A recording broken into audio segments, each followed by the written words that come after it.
My name is Mike Sullivan. I'm a former IRS agent and teaching instructor, and welcome to my YouTube channel. My YouTubes are sweet and short. They get to the point, and more importantly, I kind of pull back the curtain of IRS to really try to give you some insider information you need. A lot of time it can take away the worry and the angst that you have and really get true answers that really you need to have. I've been on Fox Business News. I've got a large Facebook following of professionals across the country, and I am a national expert. Anyway, enough about me. What happens if you have not filed a tax return? What can IRS actually do to you? Well, there's several things that they can do to you.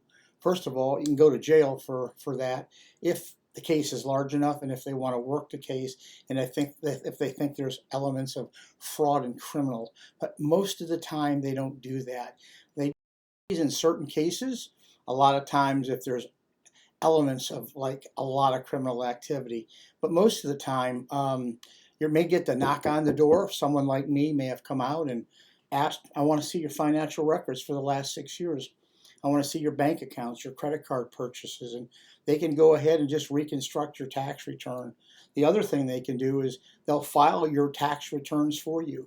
They will find out what your wage and income was, or what the information in your bank account was, or your what are the assets you has, and they'll go ahead, and they're not going to be friendly when they do this. I think it's important for you to know we have a volunteer compliance system, here in this country, and a lot of people don't want to pay taxes. But here's the problem: if IRS wants to collect money from you, they can go ahead, prepare your returns, send them and assess them, give you your appeal rights, and then after that, if you don't do that, they can go ahead and start seizing your bank account, your wages, your car, your boat, your assets, whatever.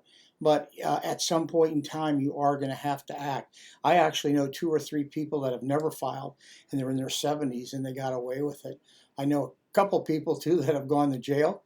We've had some representation, but most of the people at some point, they come around and wanna file.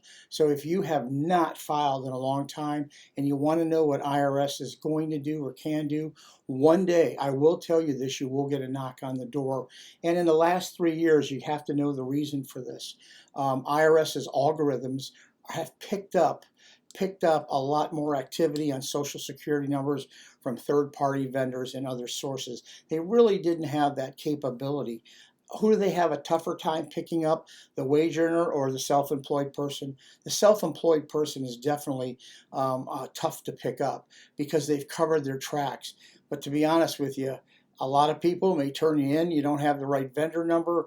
You don't have the right sales tax numbers. Those agencies will turn you over. And a lot of times, sometimes the spouse is the main troublemaker. So anyway, what can IRS do to you? They can do all those things to you. So by the way, IRS has a policy statement, 5-133. You only have to file the last 6 years worth of tax returns. It's a great gift. So feel free to leave me a comment. You can call me. If you want to get back in the system, let me know. I can give you a free consultation, or call somebody that's an accountant. If I have any value to you, there's a subscribe button. I really appreciate you clicking that button, but do whatever you need to. By the way, leave comments in the comment section if you would. Appreciate you. Have a blessed day.